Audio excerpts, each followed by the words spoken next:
Today we're joined on the line by Rod Wye, Associate Fellow at Chatham House think tank in London, expert on Sino-American relations. Thank you for joining us. Thank you. US Vice President Joe Biden is on a visit to China to meet his counterpart Xi Jinping. How much of this visit do you think is pure bonding and how much of it is strategic in the sense that China is becoming the new holder of the purse strings?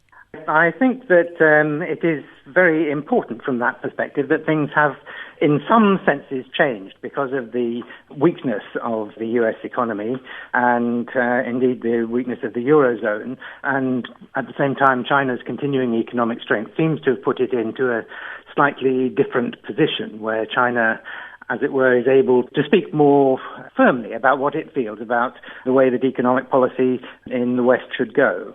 And what's the significance of Biden going rather than Obama himself, do you think? I don't think it's a sort of substitute for Obama. I mean, it is part of an agreed program of exchanges of visits at vice presidential level.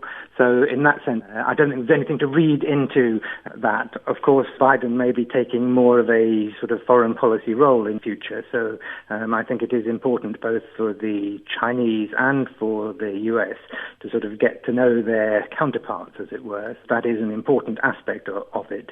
But the relationship is a crucial relationship for both China and for the United States, and they need to get it right, especially at now, which is quite a difficult time, given the problems that there are in the US economy. Yes, exactly. And Biden did say that the global economic stability depends on cooperation between the US and China. How true is it to say that? I mean, we all have some measure of responsibility in getting the global economy out of the difficulties that it is in. And the China-US relationship is one of the key relationships. It's not the only relationship.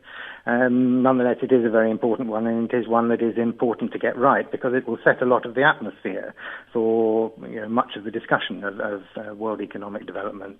And what are the key gripes, if you like, that each country might have with the other? I mean, in a sense, they haven't changed that much. I mean, what the Chinese gripe, obviously, is that the US still can't get its sort of spending and economy into a sensible shape.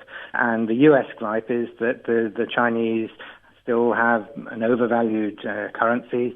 And the Chinese, I think, are worried in particular that further US quantitative easing might fuel inflation in the US, which would make the value of their US currency treasury holdings go down. So the Chinese have a real stake in all this.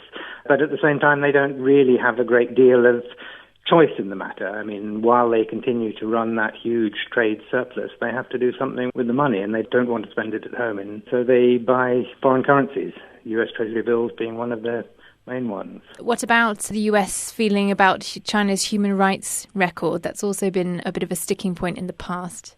I mean, the other issues remain. The Taiwan issue remains a difficult issue, and human rights remains a difficult issue. And of course, the Chinese, not just with the US, but more widely, are much less tolerant of being lectured to about human rights issues, and they will be even less tolerant as they feel that their growing economic and political strength in the world gives the West even less right or justification to be criticizing China for its policies when we can't get our own act together. What do we know about Xi Jinping, Rod? He's tipped to be the next leader of China, but we know very little about him, really. We do. That is one of the sort of perennial difficulties of Chinese leaders. I mean, we know a little bit about his background, that he has worked in the provinces in China, that he comes from what is known as a sort of princeling faction in China, in the sense that his father was a senior official in the Chinese Communist Party, so he's one of the sort of, as it were, the elite by birth in China. But quite what his policies are, what his thinking on international relations are very difficult. It's very difficult to get to the personal man in all these cases, because when you hear Chinese pronouncements, you hear the sort of consensus view of the government rather than the personal man speaking. And if he is, as seems most likely, going to be the ruler of China for the next 10 years, then he is an important man to get to know and to understand.